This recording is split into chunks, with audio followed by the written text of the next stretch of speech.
Sudah terlihat? Sudah ya? Baik. Sudah, Ustaz. Adab orang tua kepada anak. Baik.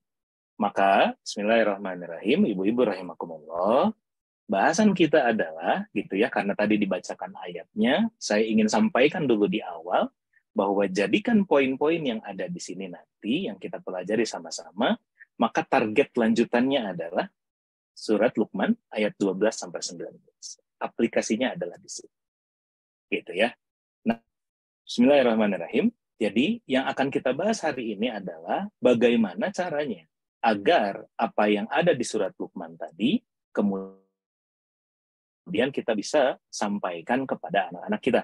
Agar apa yang Allah perintahkan, agar apa yang Allah contohkan, itu kemudian bisa kita aplikasikan gitu ya, dan mudah diterima oleh anak-anak.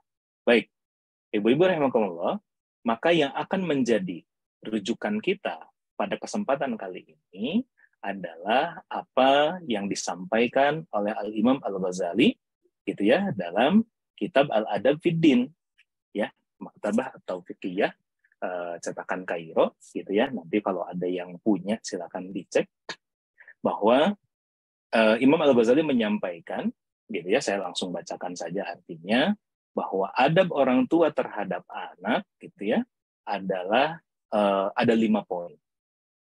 Gitu. Yang pertama, membantu mereka berbuat baik kepada orang tua, tidak memaksa mereka berbuat kebaikan melebihi batas kemampuannya, terus tidak memaksakan kehendak kepada mereka di saat susah, tidak menghalangi mereka berbuat taat kepada Allah, tidak membuat mereka sengsara disebabkan pendidikan yang salah. Nah, bahasan kita gitu ya akan berdasarkan kitab Al-Adab Fid Din gitu ya, dan perkataan Imam Al-Ghazali di sini. Gitu ya. Ibu-ibu rahimakumullah, salah satu yang menjadi catatan adalah gitu ya, sebelum kita masuk kepada poin-poin satu persatu, adalah banyak di antara kita sebagai orang tua terkadang ketika ingin mentargetkan gitu ya, kita belajar nih, oh Luqmanul Hakim itu mengajarkan kepada kita ayat 12, 13, 14, 15 gitu ya, sebagaimana yang tadi dibacakan gitu ya, bahwa anak itu harus jujur Allah, jangan sampai berjalan dengan sombong gitu ya.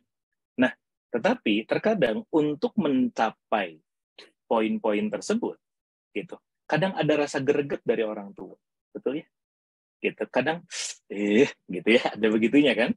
Gitu ya, ada apa ya? Ya, ada godaan dalam diri kitanya gitu, bahwa gimana ya caranya ya? Kok belum bisa ya gitu. Nah, maka ibu-ibu rahimakumullah, gitu, Imam Al-Ghazali itu sudah memberikan setidaknya bahwa untuk menyampaikan apa-apa yang menjadi targetan kita terhadap anak-anak, gitu, itu setidaknya beliau sampaikan dari 5 poin ini. Gitu ya, langsung saja, biar nggak lama-lama, biar nanti kita bisa diskusi bareng-bareng, adalah yang pertama, membantu anak bersikap baik kepadanya. Bantu anak bersikap baik kepadanya. Ya,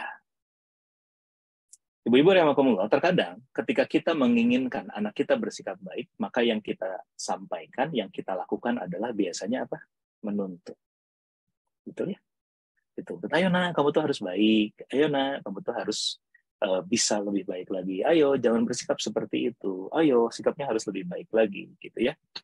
Padahal ternyata yang dimaksud dengan membantu anak bersikap baik kepadanya adalah yang harus digarisbawahi kalimat membantunya. Apa yang dimaksud dengan membantu? Membantu bukan menyuruh ya. Gitu. Maka salah satu keterangannya disampaikan dari poin pertama ini adalah sikap anak kepada orang tua sangat dipengaruhi sikap orang tua kepada mereka. Anak-anak ya, mereka tentu akan membalas dengan kebaikan yang sama. Tidak mungkin anak-anak bersikap baik kepada orang tua jika mereka diperlakukan semena-mena.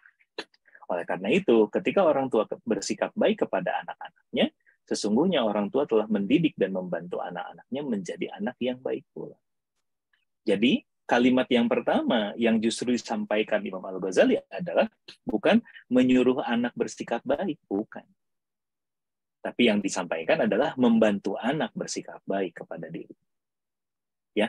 Apa dasarnya? Yang pertama, Quran surat Ar-Rahman ayat 60.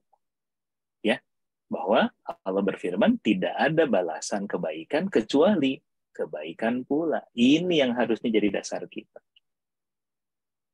Ya, karena aneh gitu. Kadang kita itu sebagai orang tua pengen anak kita gitu.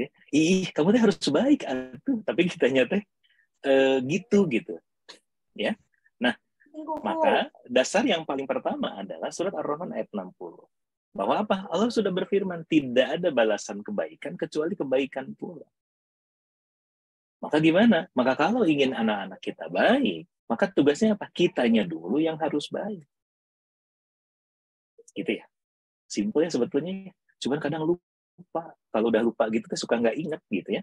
Nah, maka yang harus menjadi catatan utama adalah ini. Tidak ada balasan kebaikan kecuali kebaikan pula. Dan ini adalah janjinya Allah. Allah bilang, Allah janjikan bahwa ya balasan kebaikan itu cuma kebaikan. Maka kalau kita menginginkan anak kita hasilnya jelas-jelas baik, tugasnya apa?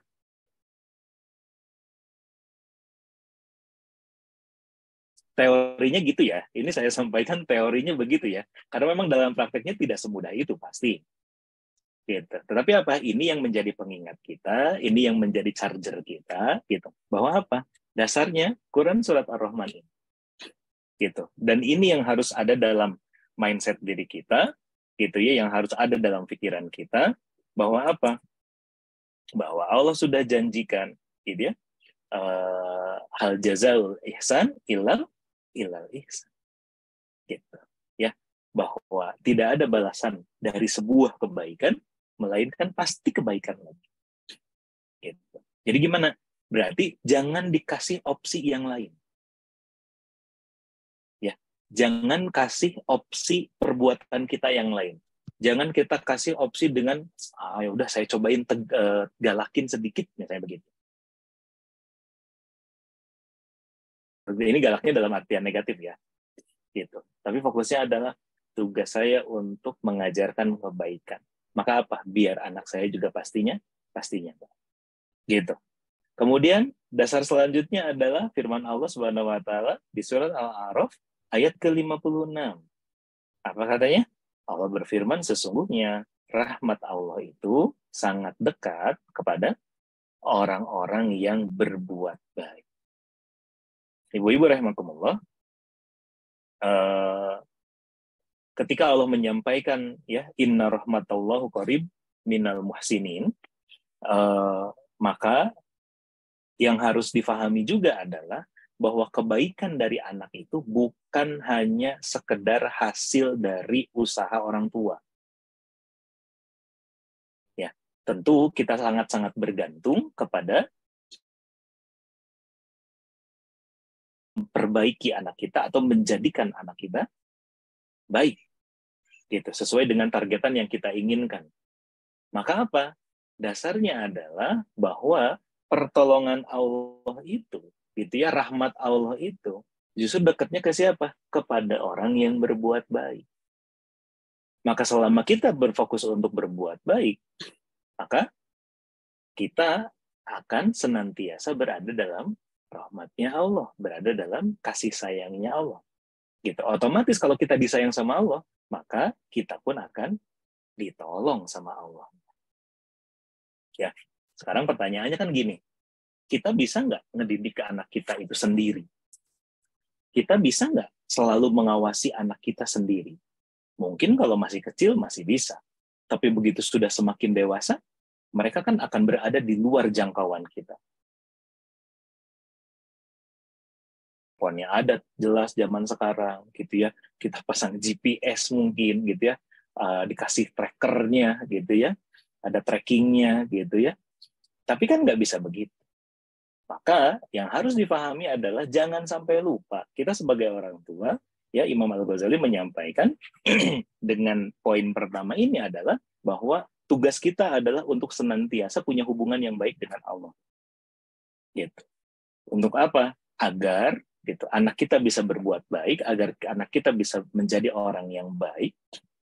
Terus kemudian ketika sudah baik begitu, itu pun bukan hanya dari usaha kita, tapi semuanya ditolong sama Allah. Dan pertolongan Allah itu jauh lebih luas, jauh lebih menyeluruh. Gitu. Ya. Maka kalau kita pengen senantiasa dalam pertolongan Allah, tugasnya apa? Berbuat baik. Gitu. Dilihat lagi, silakan ini dijadikan catatan ya. Gitu. Meskipun mungkin nanti saya share filenya, tapi tolong dicatat. Ya, sebagai bagian dari ikhtiar kita menjaga ilmu. Ya, di surat Al-Isra ayat 7, Allah berfirman, jika kamu berbuat baik, berarti kamu berbuat baik untuk dirimu sendiri. Ya, dan jika kamu berbuat jahat, maka kerugian kejahatan itu untuk dirimu sendiri. Ya, in ahsantum li anfusikum wa in asatum falaha. Berarti gimana? Nah, di ayat ini sudah mulai nih ada yang keburukannya. Apa poinnya berarti? Bahwa jangan sampai dengan terbawa hawa nafsu, jangan sampai ketika dalam prosesnya gitu ya, kita terbawa emosi diri kita, gitu. Terus apa? Akhirnya itu mendatangkan kerugian bagi diri kita sendiri. Gitu. Jadi senantiasa dasarnya adalah kebaikan. Karena pengen dibalas kebaikan oleh Allah, gitu ya, karena ingin mendapatkan rahmat dari Allah dan ingin, mungkin ini ayat 7 bahasanya ya, bahasa umumnya apa biasanya? Hukum karmanya selalu yang baik buat kita. Gitu. Jadi hukum apa urusan sebab akibatnya gitu adalah urusan-urusan kebaikan buat diri kita. Maka Allah sudah janjikan kalau kita berbuat baik itu berbalik ke kita, dan kalau kita berbuat jahat maka ya itu akan berbalik kepada kita. Gitu. Maka jangan sampai dalam proses untuk mendidik anak gitu ya, kita lupa adab yang ini. Gitu. Bahwa adab pertama seorang orang tua adalah apa? Membantu anaknya bersikap baik kepada, senantiasa mencontohkan kebaikan dengan senantiasa menampilkan, memunculkan kebaikan dalam diri. Ya, dan yang terakhir, Quran surat Al-Baqarah ayat 195, Allah sampaikan, dan berbuat baiklah karena sesungguhnya Allah menyukai orang-orang yang berbuat baik. Ya, karena Allah saja suka sama kebaikan. Berarti apalagi makhluk-makhluknya. Gitu. Ya, bagaimana mungkin kita akan menjadi orang tua yang disukai sama anak? Gitu. Kalau perbuatan kitanya sendiri pun tidak disukai sama Allah. Dan Allah sudah kasih statement bahwa Allah itu sukanya sama siapa? Sama orang yang berbuat baik. Gitu. Maka jangan sampai apa? Jangan sampai gitu. Kita jadi orang yang justru anak kita sendiri itu nggak suka sama kita.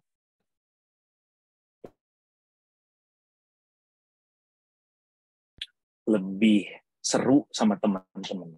Ya, gitu. Ini nanti ujungnya parenting nantinya, ujungnya mungkin psikologi dengan ketemu dengan anak-anak, berdialognya gitu ya dengan usia anak di rentang tertentu gitu. Tapi poinnya adalah kalau poin ini kita salah dalam mengaplikasikannya, maka apa tidak jarang kemudian anak lebih nyaman untuk berada di luar rumah dibandingkan di dalam rumah bersama orang tua.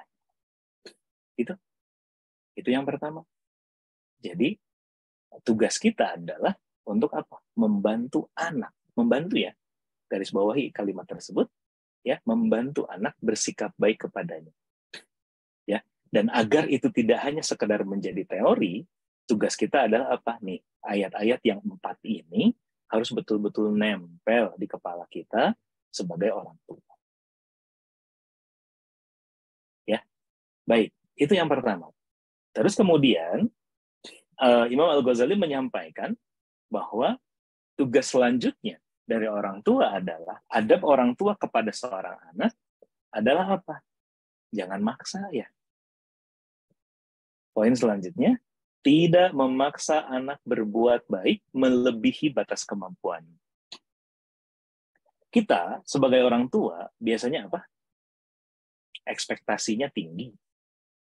Terus menilai orang berdasarkan apa?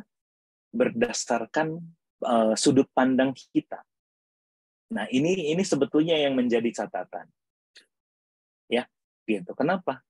Karena yang ngajinya kita, yang dapat teorinya kita, yang pahamnya kita. Anak kita tuh belum tentu. Tapi apa? Kita menginginkan anak kita itu terus langsung berubah sebagaimana tuh, nah, mama baru beres kajian tuh. Ya, kita itu harus seperti apa yang disampaikan ya di surat Luqman ayat 12 sampai 19. Ayo nah, kamu harus menjadi seperti itu nah gitu. Tapi kitanya belum jadi Luqmanul Hakimnya. Ya, gitu. Kita pengen anak kita dapat poin dari ayat 12 sampai 19 langsung diterapkan, langsung diaplikasikan. Tapi apa? Kitanya sendiri belum jadi Luqmanul Hakimnya. Makanya yang muncul apa? Ada unsur pemaksaan di dalam.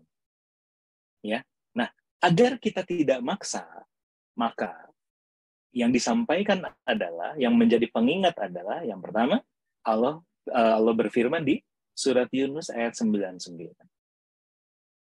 Bahwa apa? Kalau seandainya Allah mau, kata Allah, tentu apa? Tentulah beriman semua orang yang ada di muka bumi. Ya, gampang buat Allah. Gitu. Maka apa? Kita yang jadi orang tua jangan riweuh, kata Allah gitu. Jangan mengandalkan kemampuan diri kitanya. Jangan mengandalkan usaha kita. Yang akhirnya apa? Terkadang memaksa. Enggak. Gitu. Maka dengan pemahaman poin nomor 1 tadi, gitu ya, ditambahkan dengan poin yang ini, gitu. Harusnya kita paham. Gitu. Harusnya kita paham bahwa yang harus bebenah itu siapa? Kita yang jadi orang tua. Ya. Yang harus bebenah itu kita yang jadi orang tua.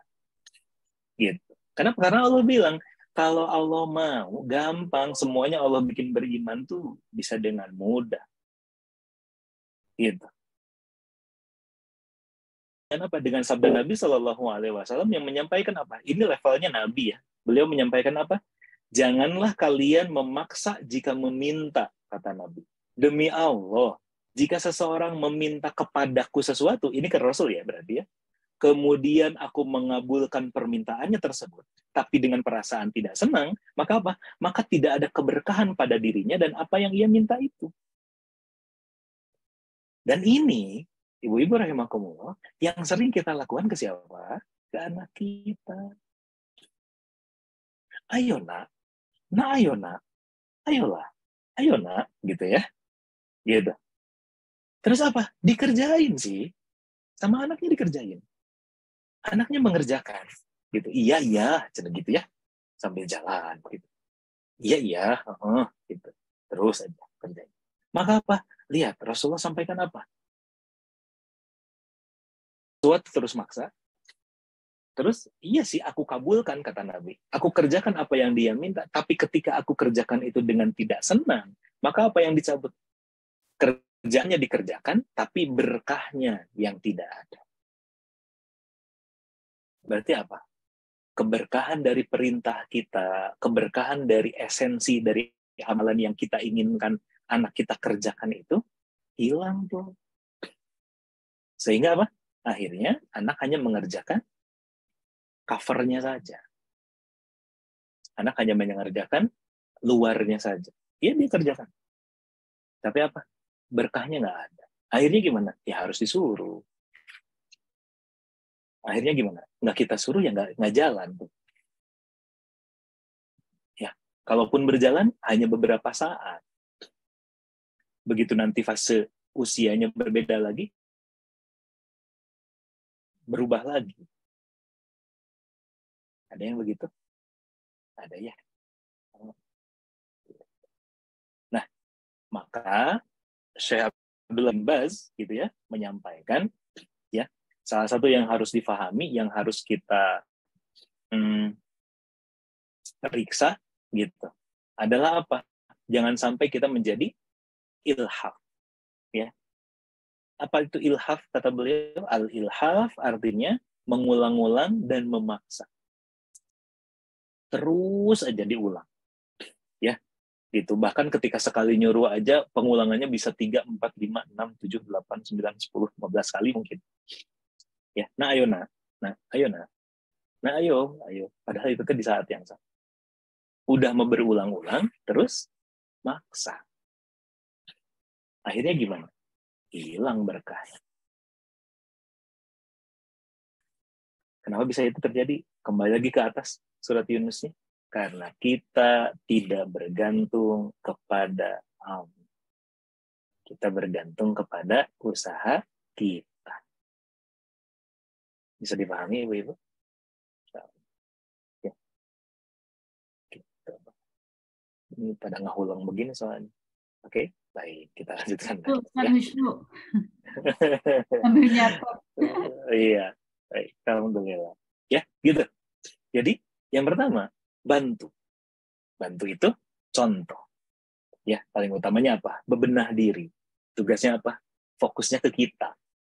Gitu ya. Arahnya ke kita. Nunjuknya ke diri kita. Kan bukan fokus ke anak. Yang kedua, tidak memaksa. Jangan sampai jadi ilham. Jangan sampai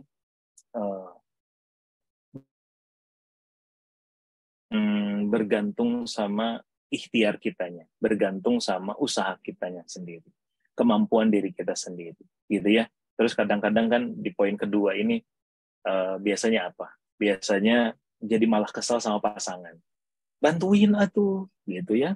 Itu anaknya begini, begitu, gitu ya.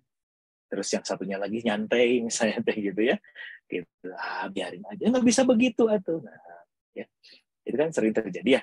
Nah, maka hal-hal ini yang harus menjadi catatan kita dulu. Oke, ya kenapa? Karena saya sampaikan dulu catatannya adalah di sini orang tua perlu memahami psikologi perkembangan agar anak dapat menjalani kehidupannya sesuai dengan fase perkembangannya.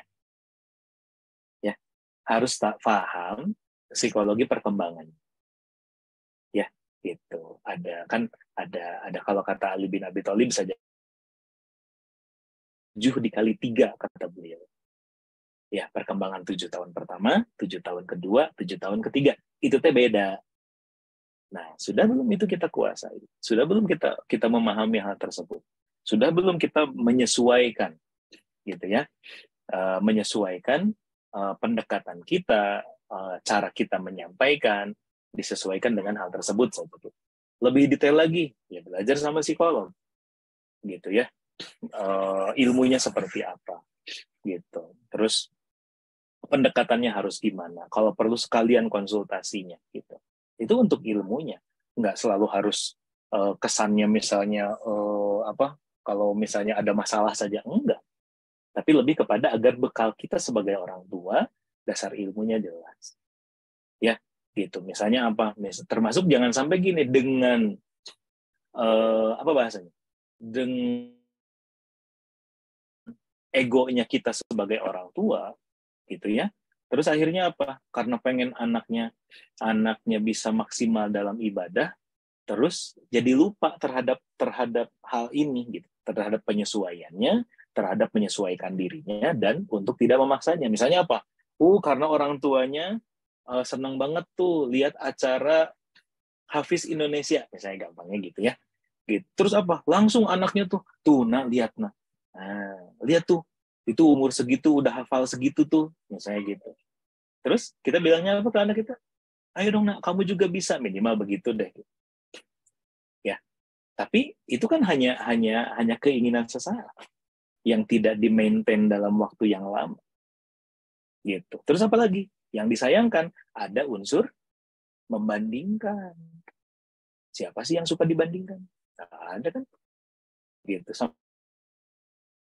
Tapi saya nggak akan nyanyi ya. Nah, tapi poinnya adalah gitu. Poinnya adalah bahwa ya jangan sampai dengan idealismenya orang tua, egonya orang tua yang jadi korbannya anak. Gitu. Apa korban paling gampang, paling awal tuh pemaksaan. gitu ya. Apalagi kayak sekarang Ramadan gitu ya, masih kecil langsung harus full gitu ya, atau langsung ayo ngapalin sehari sekian ayat misalnya gitu ya, sekian baris atau satu halaman misalnya gitu. Nggak bisa gitu. Tugas kita menyesuaikan. Nah, berkaitan dengan penyesuaian ini, maka kemudian Imam Al-Ghazali menyampaikan di poin ketiga, apa? Tidak memaksa anak saat susah.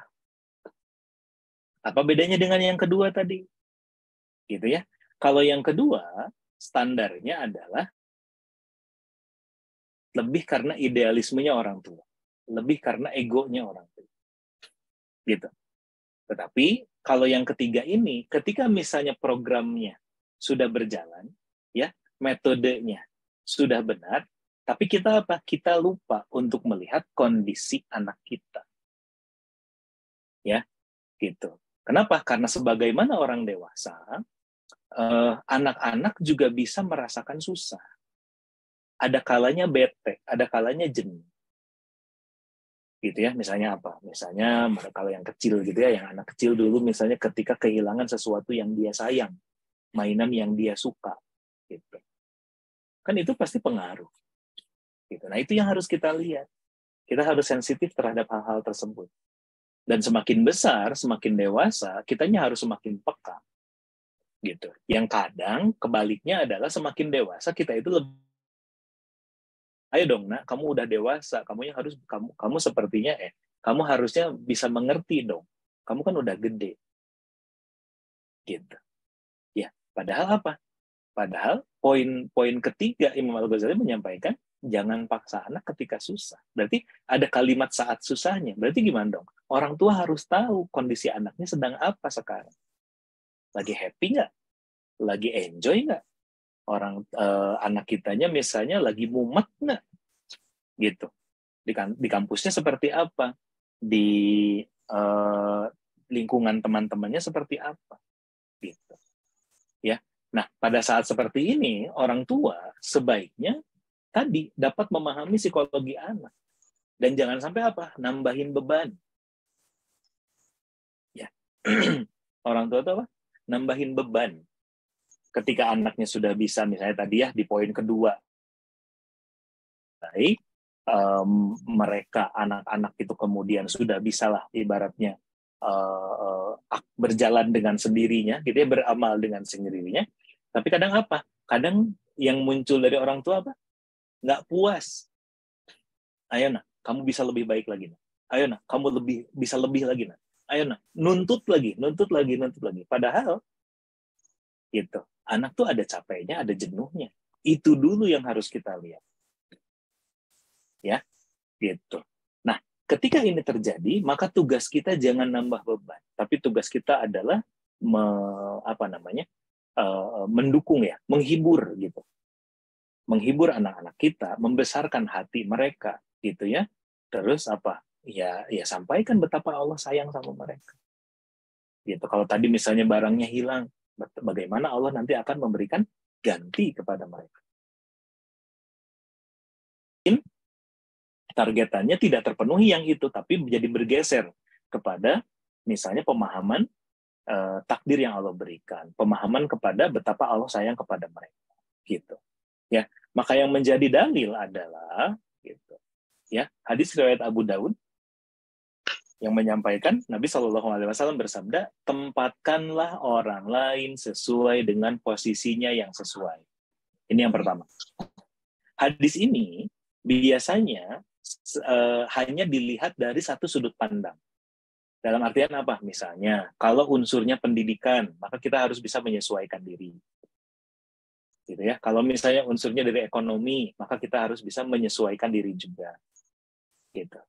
Satu hal yang kadang dilupakan adalah, yang dimaksud dari hadis ini, ya ketika Nabi menyampaikan dengan posisinya yang sesuai, termasuk juga dengan kondisi kita ajak bicara. Gitu. Mungkin teman kita, nggak usah ke anak dulu lah ya, gitu. Teman kita, ketika kita ngumpul, gitu, ya terlihat baik-baik saja. Tapi ketika yang lain ketawa gitu ya, senang-senang gitu ya, cerita, bercanda, yang ini diem aja. Nah, yang gini nih yang harus kita ketahui, ada apa? Nah, kalau sama teman aja begitu, ya sama anak juga sama. Gitu kan? Dan harus, kita sebagai orang tua harus lebih sensitif. Dalam artian, kenapa nih? Gitu. Ada apa nih? Gitu. Jangan sampai apa? Makanya kan dalam dalam pendidikan usia dini saja misalnya gitu ya. Salah satu yang disampaikan, yang salah satu yang menjadi pesan buat kita adalah jangan sampai syariat itu kemudian jadi bumerang kepada anak. Jangan sampai penegakan syariat oleh orang tua kepada anak perang ya, yang itu bahkan berbalik kepada orang tua sendiri. Kenapa? Karena syariat itu akhirnya jadi beban buat anak. Kenapa? Kembali lagi ke yang awal tadi. Gitu. Ya, bahwa memaksa itu akhirnya apa? Emang amalannya dikerjakan. Tapi terus apa? Tapi nantinya jadi bumerang yang berbalik gitu, ya. Nah, itu yang tidak kita inginkan. Oke. Nah, makanya apa? Dimulai salah satunya juga yang menjadi bekal kita adalah hadis Nabi SAW yang menyampaikan tempatkan orang lain itu sesuai dengan posisinya yang sesuai. Ya, gitu. Dengan kondisi dia. Dalam hal apa? Semua aspek. Moodnya, semangatnya, gitu. Terus juga mungkin ya dia sedang kepikiran apa, masalah apa, atau sekarang dia sedang fokusnya kemana. Kita yang harus menyesuaikan. Jangan sampai misalnya anak sedang fokus kepada apa? Fokus kepada ujian hafalan Qur'annya gitu. Terus sama kita ditambahin lagi, awas hati-hati, hadisnya jangan sampai lupa. Fokus ngapalin Quran tapi hadisnya lupa. Ih, kan lagi mau ujian, kayak heula tuh gitu. Paham ya? Gitu. Orang tua tuh kadang suka suka maksudnya sih mengingatkan. Ya, maksudnya sih memang betul baik gitu. Untuk apa? Dijaga ya. Tapi kadang untuk orang yang sedang deg-degan menghadapi ujian, sedang deg-degan untuk menghadap kepada gurunya dan akan dites, itu bukan sesuatu yang hendak dia pikirkan sekarang gitu. Nanti dulu deh. Gitu. Nah, apa berarti ya? Kita belajar ya, misalnya apa? Harus cari time kita mau menyampaikan sesuatu. Gitu. Terus, ya, dalam athar disampaikan, ya, yang diriwayatkan Imam Bukhari disampaikan Ali bin Abi Thalib menyampaikan, bicaralah kepada orang lain sesuai dengan apa yang mereka pahami. Apakah engkau ingin Allah dan Rasulnya didustakan? Nah, ini yang tadi saya sampaikan. Jadi bumerang nantinya. Gitu. Ya, oh, nah jangan lupa ya sholatnya gitu. Nanti kalau gajian zakatnya keluarin, awas gitu ya. Terus nanti kalau ketemu fakir miskin sedekah, ingat gitu. Terus nanti semua gitu. Akhirnya apa? Jadi beban. Kalau itu tidak kita rem dari sekarang, kalau kita tidak pilih-pilih dari sekarang, Ali bin Abi Thalib sudah mengingatkan, apa? Apakah engkau ingin Allah dan Rasulnya didustakan? Kembali ke yang tadi poin sebelumnya. Bahwa ketika pemaksaan, ketika syariat itu jadi beban, maka apa? Maka dia akan berusaha mencari jalan keluar untuk tidak melaksanakan syariat. Akhirnya apa? Ketika pisah dengan orang tua, naudzubillah ya, salatnya ditinggal. Gitu. Ketika pisah dengan orang tua, akhirnya apa? Merasa bebas. Gitu. Kerudungnya lepas, naudzubillah. Kenapa? Karena ya tadi ada unsur pemaksaan dari orang tua. Kitanya yang salah berarti. Nah, ini adab yang harus kita pahami betul-betul. Ya, kenapa? Karena tadi balik lagi juga bahwa apa? Kalau kita pemahamannya salah, hal-hal yang sebetulnya sama Allah saja, sama Rasul saja dimudahkan, itu jadi dipersulit sama kita. Apa misalnya? Bagaimana Allah berfirman, yuridullahu bikum yuridu bikumul usr. Surat apa? Al-Baqarah ayat 185. Ya. bahwa apa? Allah itu menghendaki kemudahan dan tidak menghendaki kesukaran. Allah aja ketika menjelaskan tentang gitu ya syariatnya, Allah menyampaikan Allah tuh maksudnya untuk memberikan kemudahan. Terus kenapa dipersulit sama kita yang jadi orang tua? Gitu. Ya. Nah, maka apa? Jangan sampai kita jadi, naudzubillah ya, para ulama bahkan dalam tafsir menyampaikan misalnya jangan sampai justru gitu kita itu jadi yang tadinya niatnya untuk sejalan dengan Allah dan Rasulnya, tapi di apa yang disampaikan Ali bin Abi Thalib ini bahwa apa? Justru efeknya jadi berseberangan dengan Allah dan Rasulnya. Ya, misalnya bagaimana Rasulullah SAW itu sangat memudahkan dalam urusan sholat misalnya, yang paling sering kita dengar ya, apa? Baginda Nabi SAW itu ketika berinteraksi dengan cucunya, bahkan ketika beliau sedang sholat, kita tahu Hasan dan Husain itu kalau Nabi lagi sholat suka naik ke punggungnya. Sehingga terkadang Rasulullah itu sujudnya jadi lama banget. Itu teh lagi sholat. Sholatnya sholat wajib. Kenapa? Karena para sahabat kan kemudian meriwayatkan, ini kenapa Rasul sujudnya lama banget ya? Ternyata apa? Oh, ternyata ada cucu beliau lagi main-main di pundak beliau, lagi main-main di punggung beliau. Lihat bagaimana Rasulullah itu sangat memudahkan dalam urusan ibadah. Kita, dari belum apa-apa udah disclaimer kayaknya, udah bilang duluan. Ya, Bunda mau sholat, awas ya, Mama mau sholat, nggak boleh ganggu, gitu ya. Nanti kamu gitu. Enggak. Akhirnya apa?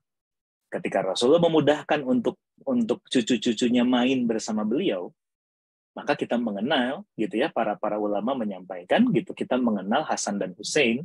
Hasan terutama itu ya disebut dengan mempunyai gelar as-sajjad, apa? Orang yang lama banget kalau sujud, orang yang paling sering sujud. Kenapa? Mungkin salah satunya adalah betapa nempelnya efek beliau main sama baginda Nabi waktu dulu masih kecil. Gitu. Ya, Nabi nggak tegur, Nabi nggak gimana-gimana, dimudahkan dalam urusan permainannya, bahkan ketika itu berurusan dengan ibadah. Tapi apa? Efeknya nempelnya sampai gede. Kita ada tulisan biasanya, ya. Gitu. Anak-anak dilarang main-main di masjid. Gitu ya. Belum apa-apa tuh. Akhirnya apa ya, memori terhadap masjidnya negatif. Gitu. Ya. Nah, maka tugas kita adalah untuk apa? Memeriksa, untuk melihat kondisi anak kita. Gitu. Adab kita dari orang tua, ya, adab kita sebagai orang tua kepada anak adalah lihat kondisi anak kita. Sesuaikan posisi kita dengan kondisi dia saat itu. Ya. Maka apa targetan kita itu ya bisa naik bisa turun tergantung dengan kondisi anaknya. Ya. Dan kalau kondisi anaknya sedang susah, lagi banyak masalah mungkin, lagi ada yang sedang kepikiran, sedang ada urusan yang memang mengganggu pikirannya gitu ya, yang sedang menjadi beban dia, maka ingatlah hadis Nabi yang diriwayatkan Imam At-Tirmidzi. Ya, dan ini kadang kita pahaminya untuk orang lain, padahal ini harusnya untuk internal keluarga kita dulu. Apa? Barang siapa yang meringankan atau menghilangkan beban kesulitan seorang muslim dari kesulitan duniawinya, maka Allah akan meringankan, menghilangkan baginya beban kesulitannya di akhirat kelak. Segini dulu ya. Ini kan kita kadang memahami konteksnya apa? Kalau saya bantuin orang lain, maka Allah nanti akan bantu saya di akhirat. Kalau kita lihat konteksnya dari sudut pandang kita sebagai orang tua, maka gimana? Tugas kita ringankan dulu bebannya anak. Mungkin dia pengen curhat, mungkin dia pengen cerita, mungkin dia pengen sharing, mungkin dia cuma butuh diam, mungkin dia cuma butuh waktu untuk sendiri. Maka apa? Maka ketika kita memberikan space itu kepada anak kita memberikan ruang itu, memberikan bantuan itu kepada anak kita, maka apa? Allah akan meringankan baginya kesulitan di akhirat. Salah satu kesulitan kita di akhirat apa? Tuntutan anak, tanggung jawab kita kepada Allah terhadap anak kita. Ya, dalam urusan anak kita. Maka yang gitu nanti sama Allah diringankan. Paham nggak? Jadi Allah tidak akan tanya, kenapa kamu waktu itu membiarkan anakmu untuk misalnya nggak sholat sunnah, nggak bangun tahajud. Gitu. Allah nggak akan tuntut tuh. Ya Allah, dianya lagi bete, dianya sedang sedih, kehilangan temannya, misalnya gitu. Allah maha tahu tentu. Itu yang kita harapkan dari hadis ini.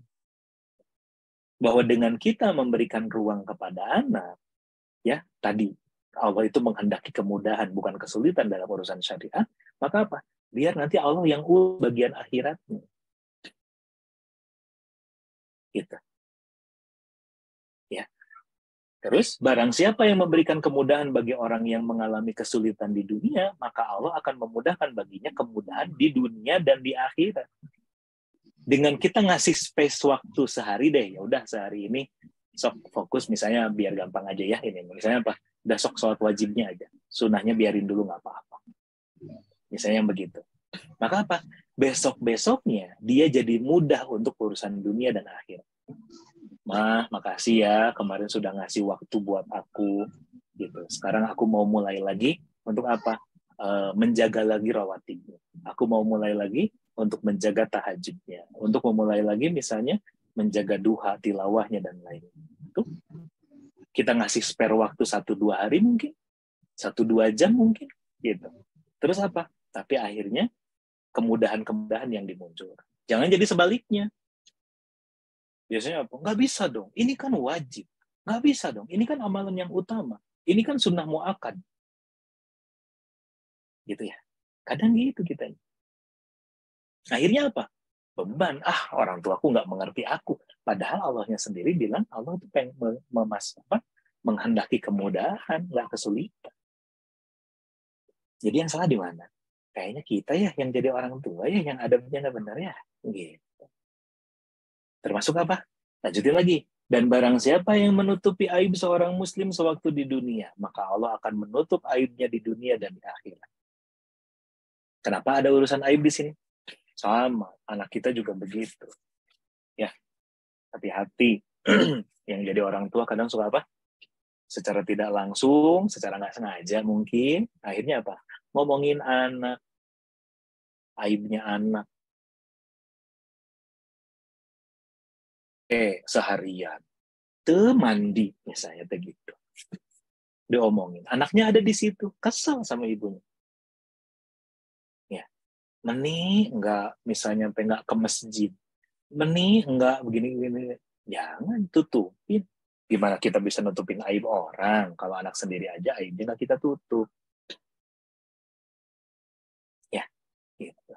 Makanya apa? Sesungguhnya Allah akan senantiasa menolong seorang hamba yang selalu ia menolong saudaranya. Ya. Makanya tadi saya bilang ayat ini, hadis ini biasanya kita aplikasikannya sudut pandangnya kita ke orang lain gitu, lingkungan luar rumah. Padahal enggak, internal juga sama. Berikan space waktu, jadi pendengar yang baik, gitu ya, siap dalam keadaan apapun untuk bisa bantu, memudahkan apa yang bisa dimudahkan, gitu. Maka apa? Lihat ujungnya.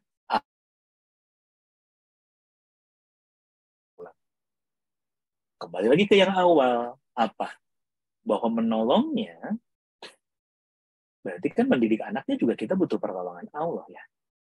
Maka kalau pengen ditolong sama Allah, dan kita tahu kita tidak bisa mendidik anak kita sendirian, gitu. Maka gimana? Fahami, gitu. Kita harus tahu sikap apa yang harus kita sampaikan, yang harus kita berikan di kondisi-kondisi tertentu, dan itu harus melihat kondisi anaknya juga. Gitu. Ya. Itu yang ketiga. Masih kuat? Baik. Jangan dulu ini ya, jangan dulu ngantuk ya. Masih pagi. Tenang. Semangat, Pak. Baik. Masya Allah ya. Alhamdulillah. Ya. Terus. Ya. Jadi di poin ketiga gitu ya, saya sampaikan dulu bahwa tadi sebagai sesuatu gitu ya. Nah, makanya apa? Tugas kita adalah memahami psikologi anak. Itu catatan utamanya. Gitu ya, harus memahami psikologi anaknya, sedang kondisinya seperti apa, itu yang selalu kita sesuai. Jadi jangan kebalik, jangan selalu anak yang menyesuaikan diri dengan kita gitu. Tapi karena kita yang sudah belajar, kita yang sudah kajian, kita yang sudah punya ilmunya, maka tugasnya adalah kita yang harus banyak menyesuaikan diri dengan anak kita. Gitu ya. Baik. Selanjutnya, Imam Al-Ghazali menyampaikan, tidak menghalangi anak berbuat taat kepada Allah. Kok bisa? Ya, gitu. Ibu-ibu rahimakumullah. Itu yang harus kita hargai dari anak-anak kita adalah mereka punya ukuran mereka sendiri. Gitu. Mereka punya pengukuran mereka sendiri. Gitu. Ya, maka tugas kita adalah untuk tidak menghalangi anak kita untuk melakukan ketaatan kepada Allah. Justru harus bersyukur dan berikan kesempatan itu. Meskipun mungkin terkadang kita ada khawatir. Misalnya apa? Misalnya kalau anak kita lagi semangat ibadah, meskipun misalnya apa? Misalnya kondisinya dia sedang kurang sehat. Gitu ya. Maka apa? Jangan dihalangin. Kenapa? Nanti anaknya bingung. Kayak kemarin disuruh duha. Sekarang aku mau duha, suruh istirahat. Tapi berikan pengertian. Nah, beneran nih mau duha. Boleh aja, sok aja. Tapi nanti kalau sekiranya nggak kuat, istirahat. Ya mungkin ini termasuk kalau yang dewasa gimana? Ketika mereka sedang bersemangat dalam urusan agama, jangan dihalangi. Kan suka gitu ya. Kita juga sama ya. Pernah berada di fase itu. Wah semangat, kajian sana, kajian sini, ikut sana, ikut sini, baca ini, baca itu, gitu. Belajar ini, belajar itu. Biarin aja dulu. Karena itu adalah bagian dari fase menuntut ilmu. Gitu. Meskipun kita belajar gitu ya dalam adab menuntut ilmu ya di Tadhkiratus Sami wal Mutakalim misalnya apa? Justru para ulama menyampaikan untuk belajar itu fokus satu-satu. Gitu. Tapi para ulama tidak kemudian melarang untuk jangan belajar langsung banyak, enggak. Karena akan ada fase di mana orang tuh belajarnya semangatnya begitu dulu. Baru dia akan memahami, oh nggak bisa. Nanti dia akan mengerti. Gitu. Nah, kita yang jadi orang tua, jangan ngehalangin itu. Biarin itu bagian dari experience-nya dia. Gitu. Ya. Jadi poin utamanya adalah gitu. Kenapa? Karena dasar. Jadi gini, kalau anak sedang semangat untuk taat kepada Allah, biarin aja. Berarti apa? Fitrahnya dia sedang muncul, lagi besar-besarnya. Ya, apa dalilnya? Tuh, satu. Ad-Dariyat ayat 56. Wa ma khalaqtul jinna wal insa illa liya'budun. Tidaklah aku ciptakan jin dan manusia, kata Allah, melainkan agar mereka beribadah kepadaku. Ya sudah, memang tujuan diciptakan awalnya untuk ibadah, maka ketika anak kita sedang semangat buat ibadah, biarin, lepas aja. Nanti akan ada waktunya. Ya, gitu. Sholat ba'da duhur, qobla duhur ba'da duhur. Gitu ya. Tapi saking semangatnya, sholat ba'da asar, misalnya kayak gitu ya. Ya udah, biarin aja dulu. Jangan ujug-ujug ditegur. Gitu. Ya. Terus kemudian apa? Saking semangatnya, gitu. Ba'da maghrib, ba'da isya nggak ditinggal, bahkan ba'da subuh dibikin, saya begitu ya. Ya udah biarin aja. Gitu. Kenapa? Lagi semangat. Nanti berikan. Jadi jangan dipotong di awal gitu, ya. Jangan dipatahin di awal tuh. Kadang kan suka gitu. Orang kalau lagi semangat, terus kemudian dipatahin semangatnya saat itu juga berantakan semuanya, berhenti semua. Ya. Nah, sholat apa itu? Nggak ada ba'da subuh mas sayang, misalnya begitu. Ya. Nggak ada sholat ba'da subuh, timang. Berhenti semua. Ya, nggak sholat. Nantinya duhur nggak mau, gitu, qobla sama ya rawatibnya jadi nggak mau. Gitu. Yang lain-lainnya jadi nggak mau. Ya, udah aja. Gitu. Ya. Atau apa? Ketika lagi semangat-semangatnya ibadah, kadang yang muncul, nah makanya yang jadi orang tua itu suka, ya kita lah, kita semua gitu. Kadang suka aneh gitu. Hari anak tidak ibadah, bingung. Ya Allah, gimana suruh ibadah temen susah-susah tuh, misalnya gitu. Tapi begitu lagi semangat banget ibadahnya, khawatir. Ya Allah, kenapa anak saya teh semangat banget ya? Nggak akan gitu jadi teroris. Misalnya tuh gitu. Iya kan? Gitu. Nah, maka yang kita tekankan adalah keseimbangan. Gitu. Apa dalilnya? Tuh, Quran Surat Al-Qasas ayat 77. Ya, yang diberikan adalah saat nikmat yang sudah diberikan Allah kepadamu, tapi jangan lupa, ya jangan kamu lupakan bagianmu dari dunia. Gitu. Tugas kita apa? Bukan menghentikan. Tugas kita bukan untuk kemudian membatasi anak ketika lagi semangat ibadah. Ini jadi ketukar ya dengan poin-poin sebelumnya ya. Kalau tadi kan dorongannya untuk bisa ibadah. Nah, ini justru Imam Al-Ghazali menyampaikan kepada kita ini adab ketika anak kita sedang kebalik nih, lagi semangat banget akhirat. Maka tugasnya adalah bukan untuk menghentikan ibadah mereka. Bukan untuk kemudian di stop gitu ya, atau gimana gitu, terus diarahkan lagi, ini balik lagi nih, idealismenya kita gitu ya, terus kemudian egonya kita jadi orang tua, nah mama manda asa nggak gitu dulu waktu ngaji, mamahnya, sedangkan fase orang tua kan berbeda, gitu ya, mama asa nggak gitu-gitu banget ibadah teh, kenapa kamu mau mending ekstrim, kade aduh jangan, belum apa-apa udah dicurigai. Ya, tapi tugas kita apa? Al-Qasas 77 menyampaikan kepada kita untuk menyampaikan, untuk mengajak kepada keseimbangan. Ya, Mama senang kamu aktif di mana-mana, gitu ya. Ke sana, ke sini, ikut kajian di sana, ikut kajian di sini. Tapi ingat, kan harus tetap dunianya dicari. Gitu. Kan tetap atuh kerjaannya jangan sampai ditinggalkan.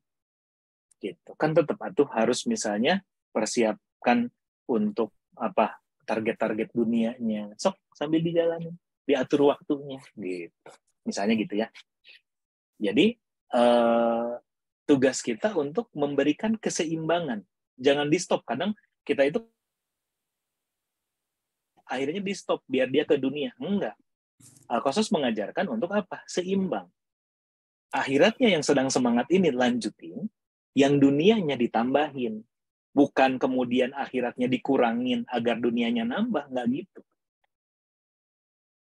Ya, tugasnya adalah untuk ketika akhiratnya sangat semangat, maka apa? Semangat dunianya juga ditambahkan agar seimbang, bukan saling dikurang. Gitu. Terus apa? Yang terakhir di poin keempat ini adalah bahwa Imam Al-Ghazali menyampaikan justru ketika anak itu semangat dalam urusan akhiratnya, maka itu jauh harus lebih membahagiakan orang tua daripada ketika kondisinya sebaliknya. Kenapa? Karena berarti Allah menghendaki suatu kebaikan buat anak kita tersebut. Tolak ayat 2 dan 3, ya, akhir ayat 2 dan ayat 3 yang menyampaikan wa may yattaqillah yaj'al lahu makhraja wa yarzuqhu min haitsu la yahtasib. Siapa yang takwa kepada Allah, niscaya dia akan membukakan jalan keluar baginya dan dia memberinya rezeki dari arah yang tidak disangka-sangka. Ya, wa may yatawakkal 'ala Allah fa huwa hasbuh, ya, innallaha balighu amri dan seterusnya. Barang siapa bertawakal kepada Allah, niscaya Allah akan mencukupkan keperluannya. Sesungguhnya Allah melaksanakan urusannya. Sungguh Allah telah mengadakan ketentuan bagi setiap sesuatu. Ya, maka yang terakhir di poin keempat ini adalah kalau memang ternyata menurut kita ada ketidakseimbangan, gitu ya, antara akhirat dengan dunia, ibaratnya akhiratnya yang jauh lebih berat, maka apa? Itu bukanlah sebuah masalah. Karena ketika maka Allah pun tidak akan pernah meninggalkan dunia hamba-hamba. Ya, makanya hadis Nabi SAW kan menyampaikan apa? Siapa yang fokusnya adalah dunia, Allah bikin dia ya cerai-berai urusan dunianya, ya Allah bikin dia sibuk nggak beres-beres. Tapi terus apa? Ya terus urusannya juga nggak selesai, kurang lebih begitu. Tapi begitu siapa yang fokusnya akhirat, maka apa? Salah satu kalimat yang paling mumpuni adalah Allah jadikan dunia bertekuk lutut di hadapannya dan ngejar-ngejar orang tersebut. Itu yang kita inginkan. Maka apa? Kalaupun ternyata anak sedang gitu ya, sedang senang-senangnya berbuat taat kepada Robnya, maka apa? Jangan sampai dipatahkan sama kita. Jangan sampai dihalangi sama kita. Singnya saja. Bukan untuk menghentikan, bukan untuk mengarahkan harus begini dan begitu dalam artian tadi ya dengan ego dan idealisme kita sebagai orang tua, tapi tugasnya apa? Balancingnya saja. Ya, gitu. Dan yang terakhir, ibu-ibu rahimakumullah, pesan Imam Al-Ghazali dalam adab seorang ya orang tua kepada anaknya adalah tidak membuat anak sengsara disebabkan pendidikan yang salah. Pahami bahwa ilmu, bahwa pemahaman diri kita sebagai orang tua, baik dan buruknya, itu akan mempengaruhi nasib dari anak-anak kita. Ya, kenapa? Ya memang adalah kewajiban gitu ya orang tua mendidik anak dengan sebaik-baiknya gitu ya sehingga anak itu punya ilmu yang cukup, keterampilan. Ya, tapi apabila orang tua tidak cukup membekali anak dengan ilmu dan keterampilan yang diperlukan dan malahan memanjakannya, maka hal ini bisa menyengsarakan anak di kemudian hari. Gitu. Kalau salah, apalagi urusan akhirat ya, itu bisa jadi salahnya efeknya bukan cuma efek dunia, tapi sampai efek akhirat. Gitu. Ya. Nah, maka apa? Di poin kelima ini, Imam Al-Ghazali menyampaikan tidak membuat anak sengsara dengan pendidikan yang salah. Maka poin utamanya adalah semuanya itu harus berbalik ke kita.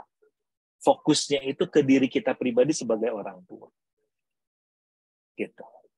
Fokusnya itu adalah untuk memperbaiki diri kita pribadi untuk bisa jadi personal yang lebih baik lagi ketika berurusan dengan anak kita. Ya, salah satu yang jadi pesan adalah hendaknya kita memahami ya fitrah kita sebagai manusia. Ya, fitrahnya manusia apa sih? Al-A'raf 172. Ya, bagaimana Allah Azza wa Jalla memfirmankan, ya berfirman bahwa ingatlah ketika Tuhanmu mengeluarkan keturunan anak-anak Adam dari sulbi mereka. Dia berfirman, bukankah aku ini Tuhan? Mereka menjawab, betul, engkau Tuhan kami menjadi saksi. Kami lakukan yang demikian itu, agar di hari kiamat kamu tidak mengatakan, sesungguhnya kami, Bani Adam, adalah orang yang lengah ya terhadap keesaan Tuhan. Ibu-ibu rahimakumullah, ayat yang pertama ini di poin kelima, mengajarkan kepada kita ya bahwa tetap hadapi semuanya dengan tenang. Kenapa? Karena Allah sudah sampaikan fitrahnya manusia itu adalah hambanya Allah. Gitu. Sehingga apa? Sehingga poin-poin tadi yang sebelumnya bisa kita jalankan dengan baik. Tanpa kitanya khawatir, tanpa kitanya jadi maksa, tanpa kemudian kitanya jadi bergantung kepada kemampuan diri sendiri. Ya, jadi selain usaha kita sebagai orang tua, selain dari usaha mereka sebagai anak-anak, gitu ya, pembiasaannya, habitnya, dan lain-lain, kita yang orang tua mendorong itu semua, ingat, anak-anak itu punya fitrah. Ya, dan fitrahnya mereka adalah taat kepada Allah. Nah, tugas kita untuk apa? Menumbuhkan fitrah itu. Mereka tuh pasti suka, mereka tuh pasti ada. Mau yang paling kecil sekalipun sampai yang sudah besar sekalipun. Tugas kita adalah untuk menumbuhkan fitrahnya. Nah, jadi jangan sampai apa dengan respon kita yang salah, dengan pendidikan kita yang salah tadi, akhirnya tujuan-tujuan yang kita inginkan kemudian jadi bumerang. Kita. Ya, maka fokusnya adalah apa? Pahami bahwa mereka punya fitrahnya sendiri, mereka sudah ada, ya. Mereka sudah terinstal sebagai seorang hamba Allah. Tugas kita untuk memunculkan itu. Dengan apa? Dengan poin-poin yang tadi, jangan sampai maksa, kita harus melihat kondisinya. Gitu. Kenapa? Karena kalau kita salah menyikapinya, dikhawatirkan apa? Justru akan mendatangkan kesengsaraan. Gitu. Itu ketika kitanya serius. Tetapi Nabi SAW bersabda, setiap anak terlahir dalam keadaan fitrah, dan orang tuanya lah yang akan membuat dia Yahudi, Nasrani, dan Majusi. Begitupun terhadap hal-hal yang mungkin kita biarkan. Ya, hati-hati. Standar benar dan salahnya kita adalah bukan pandangan kita pribadi. Catat baik-baik. Tapi standar benar dan salahnya kita adalah apa yang disampaikan Allah Subhanahu wa taala dan Rasul. Ya.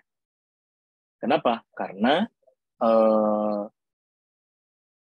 standar manusia itu bisa berubah. Ya. Karena yang namanya benar dan salahnya manusia itu bisa berubah. Tetapi standar benar dan salahnya Allah dan Rasulnya itu tetap dan sama sampai kapan. Apa dalilnya? Tambahan dari ayat ini atau dari poin ini adalah surat An-Nisa ayat 59. Ya, termasuk anak kita juga harus punya pemahaman yang sama. Ya ayyuhalladzina amanu atiiullah wa atiiur rasul wa ulil amri minkum. Taat sama Allah, sama Rasul, dan ulil amri, pemimpin. Pemimpinnya siapa? Kalau dalam hal ini berarti apa? Anak yang taat kepada orang tua. Tapi kita harus fair jadi orang tua. Sampaikan sama anak kita. Bahwa apa? Fa in tanaza'tum fi syai'in farudduhu ilallahi wa rasul. Ya.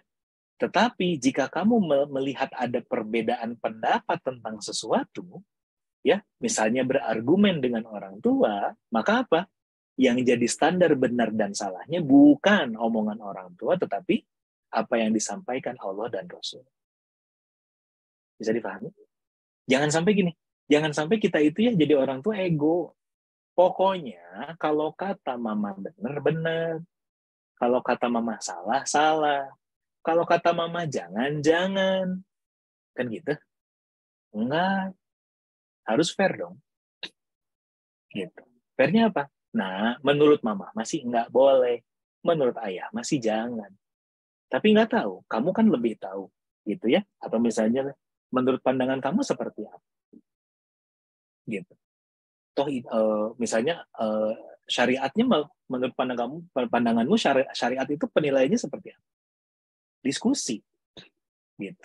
Jangan belum apa-apa kita yang jadi orang tua kemudian udah langsung tadi. Ya pokoknya mah kalau kata orang tua gitu. Ya, gitu. Nah, kenapa? Karena kalau itu yang kemudian terjadi, maka apa tadi hadis Nabi menyampaikan? Orang tuanya lah yang akan membuat anak itu Yahudi, Nasrani, Majusi. Ini penggambaran. Secara detail lebih luasnya sama. Gitu.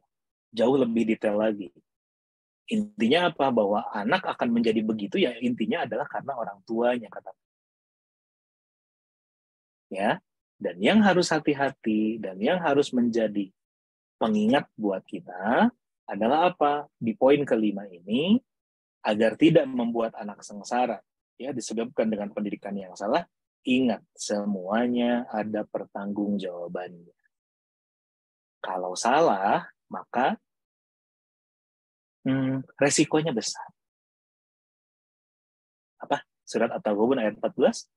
Hai orang-orang yang beriman, sesungguhnya di antara istri-istrimu dan anak-anakmu ada yang menjadi musuh bagimu. Maka Allah bilang apa? Maka berhati-hatilah kamu terhadap mereka. Allah bilang hati-hati.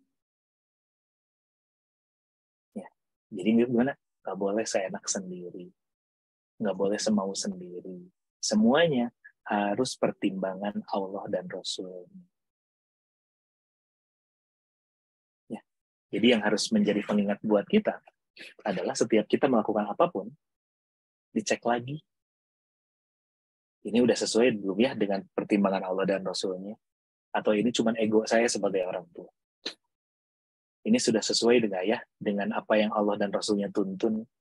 Atau ini jangan-jangan cuman idealisme saya sebagai orang tua? Gitu. Nah, kalau ini semua kita bisa ikhtiarkan, tentunya ya kita berharap berdoa kepada Allah tentunya agar bisa menjalankan ini semua, setidaknya dari apa yang dipesankan Al-Imam Al-Ghazali, maka kita berharap kita menjadi orang-orang yang mendapatkan apa yang didoakan oleh para malaikat pemikul arsy-Nya Allah Azza wa Jalla. Ya, ketika para malaikat pemikul arsy itu mendoakan, ya, membacakan doa, gitu ya, menyampaikan doa ke hadirat Allah, ya, Rabbul Alamin, yang mereka mengatakan apa? Ya Tuhan kami, masukkanlah mereka ke dalam surga Aden yang telah Engkau janjikan kepada mereka dan orang-orang yang soleh di antara bapak-bapak mereka, istri mereka, dan keturunan mereka. Sesungguhnya Engkaulah yang maha perkasa lagi maha bijaksana. Ya, nanti ini dilihat dari ayat 7 boleh sampai ayat 8. Ini adalah doanya para malaikat pemikul arsy-Nya Allah. Yang boleh dibilang ya berarti secara jarak mereka itu sangat dekat. Apa yang disampaikan malaikat ini tentu ya secara kalau kita ukuran manusianya karena jaraknya lebih dekat lebih cepat nyampainya. Dan ini yang mereka doakan kata Allah. Ketika apa? Ketika satu keluarga fokusnya adalah untuk soleh bareng-bareng. Ya, fokusnya adalah soleh bareng-bareng. Maka malaikat doa ini apa? Masukkan mereka ke dalam surga Aden yang sudah Engkau janjikan. Gitu ya. Dan tadi standarnya apa? Dan orang-orang yang soleh di antara mereka. Bukan pinter, bukan kaya raya, bukan karirnya bagus, bukan yang begini dan begitu, enggak. Tapi standar Quran bilangnya apa? Soleh. Tapi nggak cuma anaknya aja. Siapa aja? Bapaknya, istrinya, ya. Bapak ini pasangan, orang tua, termasuk juga nenek moyang, ya, istrinya, suaminya, dan siapa? Keturunannya, ya, mau 7 turunan, 8 turunan, terus ke bawah. Semuanya asalkan standarnya soleh, maka apa? Bisa masuk surga bareng-bareng. Sesungguhnya Allah lah yang maha perkasa, lagi maha bijaksana. Tapi satu catatan dari surat Al-Mu'min, ya, surat Ghafir ayat ke-8 ini adalah pahami bahwa solehnya tiap orang itu detailnya beda-beda. Maka jangan selalu harus sama kayak kita, nggak boleh. Ya, para ulama menyampaikan ini tambahannya adalah para ulama menyampaikan misalnya apa? Orang itu dalam urusan ibadah ada bakatnya tersendiri. Nih, ya, saya tidak masukkan ini ke PowerPoint-nya, tapi saya ingin sampaikan, saya ingin tambahkan, terkadang kita itu, terutama dari waktu anak kita kecil, gitu ya, yang dilihat apa? Bakatnya. Salah satu yang kita lihat bakatnya apa nih? Jadi apa misalnya ilmuwan, ya? Apakah orang teknik misalnya? Apakah orang sosial misalnya? Gitu ya, sukanya di mana dan lain-lain. Tapi kadang kita lupa untuk melihat bakat ibadah anak kita tuh di mana. Ya, karena para ulama kan menjelaskan ada orang yang bakatnya adalah di tahajud. Tapi kalau disuruh saum susah. Ya sudah, maksimalkan berarti sholat malam. Atau sebaliknya, ada orang yang memang bakatnya adalah saum. Kalau disuruh puasa, disuruh Daud sekalipun bisa insya Allah. Tapi kalau disuruh bangun tahajud, susahnya. Ya saya begitu. Tapi ada juga tahajud nggak berbakat, saum nggak berbakat, gitu ya. Tapi berbakatnya teh di duha misalnya teh, nggak apa-apa tuh.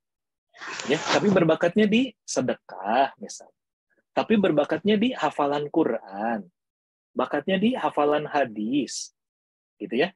Tapi bakatnya di misalnya ilmu tentang waris, gitu. Jago tuh kalau udah di situ. Nah, itu juga yang harus kita lihat dari anak-anak kita.